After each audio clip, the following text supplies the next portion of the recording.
We've managed to sort of outpace that bit of rain we were in earlier, so we're not far from Gari Water. We can have a look from there as well, just see what's in the general area, and if the weather holds we'll stay out for a bit, otherwise we might just slide into camp before the water hits us again. So we're going to see how it goes. Join us for the rest of the drive if you've maybe just joined us. My name is Peter, Rob is on camera, and Haley back at the live control center. Perfect purchase for vultures. There's a couple of them flying off. Big wingspan, white-backed vulture. Let's see if those follow as well. It's quite interesting that there's so many of them together. There were probably at least 8 or 9 as we drove up. A couple of them flew off. The most likely explanation is obviously maybe a big carcass somewhere in the Djuma pride have got the giraffe kill up in the north, too far for us to get to, but we do have that, so maybe these vultures just hanging around here to get some water. Might be a spin-off from that kill. These are all white-backed vultures, the most common species in this area.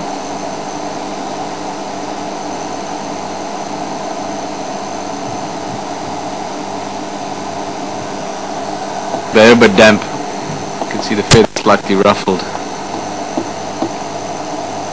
Such an amazing design of vulture. If you look at those two, especially looking at them almost like a silhouette, it really highlights the shape of the bird.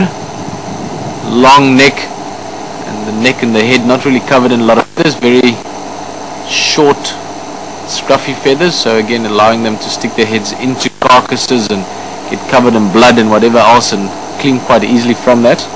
Sharp tip at the front, similar to other raptors or other birds of prey, but very, very strong beak, enabling them to grab hold of meat and tissue and skin and be able to tear and rip away at it.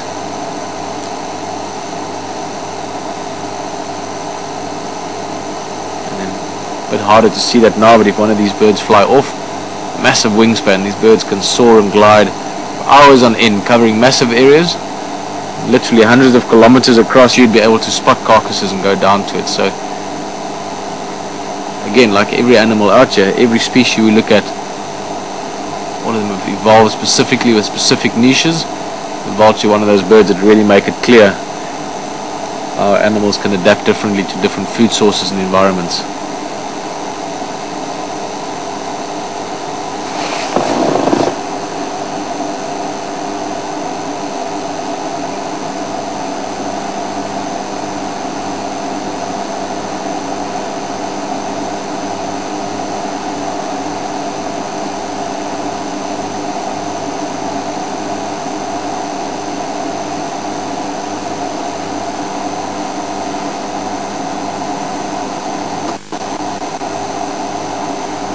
Almost a picture perfect perch for them as well. Knobthorn tree that's been dead for quite a few years, so it's just the main skeleton of the tree that's remaining, the thicker branches and the heavy trunk.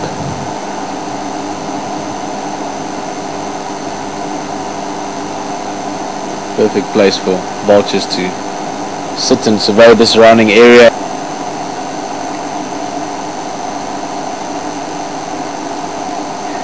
Something else I want to go have a look at, just lower down from those vultures. Rob, I think we'll go closer first, but there's some starlings flying around with feathers in their beaks, so they're obviously building a nest. Let's see if we can maybe get a look at that. Obviously starlings are a bit smaller than vultures, so we just have to get a little bit closer.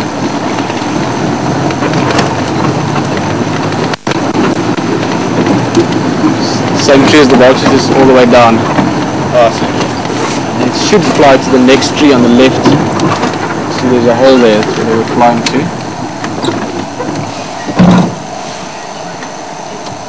Making it tricky for you. Where you go? Up and right.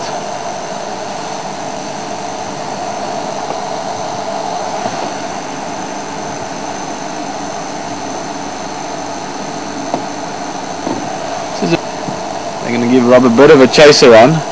Back on the tree on the left. On the left? Yeah, actually Rob, before you go to the bird, if you just come down the trunk, about sort of 8 feet from the ground. You might have to zoom all the way in for us to see it. It's a little bit difficult to light, but there's a perfect round hole That's where the starlings are building at the moment.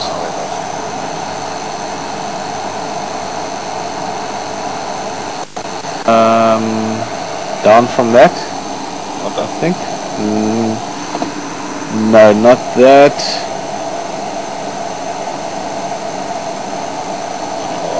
Sorry, Rob. Next tree on the left. Yeah. Sorry guys, very difficult conditions to look at with the camera here, but we're going to show you just now. I think there we go. So we get closer in. There, that's where the starlings were flying in and out of. A little bit of luck maybe that one will fly down from the top. Obviously that's where they're building the nest. We're coming up to summertime now. Like I've been saying, quite soon we'll start getting our heavy rains, lots of insects, all good things for starlings. And this is a perfect nest. It's another old dead knobthorn tree, so there's probably quite a big hole in there. Just see the starling is just close to there at the moment. I'm just going to find it. Now what they'll be doing at the moment is just lining that nest. Obviously it's a natural hole for them, a natural sort of cave if you want inside the tree. Oh, there we go.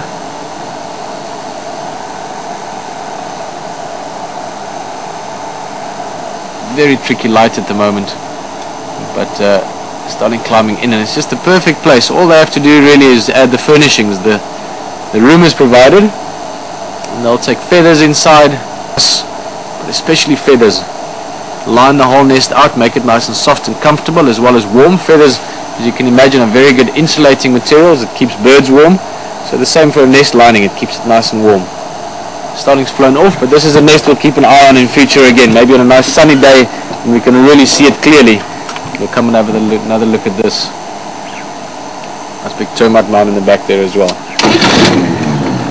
Perfect area, close to the nest. There's this big fire we're driving along now. Starlings like the slightly more open area. Enables them to find insects quite easily. So they've got a very good food source close by. There's a waterhole very close by as well. So really perfect nesting site for them, both in terms of where it is in the tree, but also the location relative to food and water.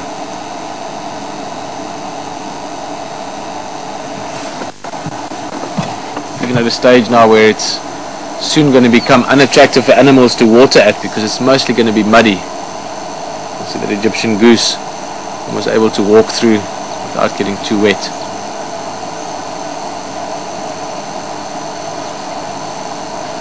On the other hand, a little bit of rain, and hopefully we can see the water level rise again a little bit.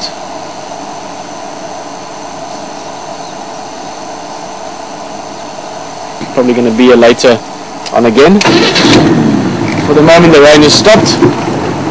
We're going to try and just sort of weave our way around without getting wet again. Non-living things as well. But they do eat a lot of insects and small reptiles, pretty much whatever they can get their beak on.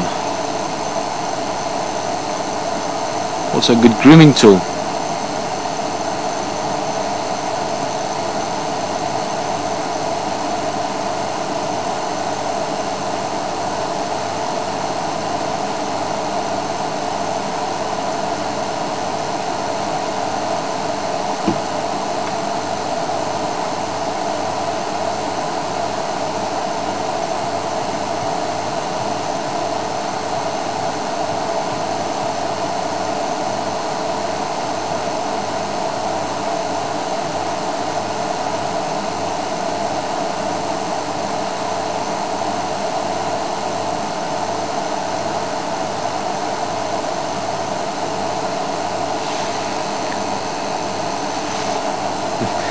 Just scuffing the ground, seeing if it can find some insects in there, or maybe a little larva, or something to eat.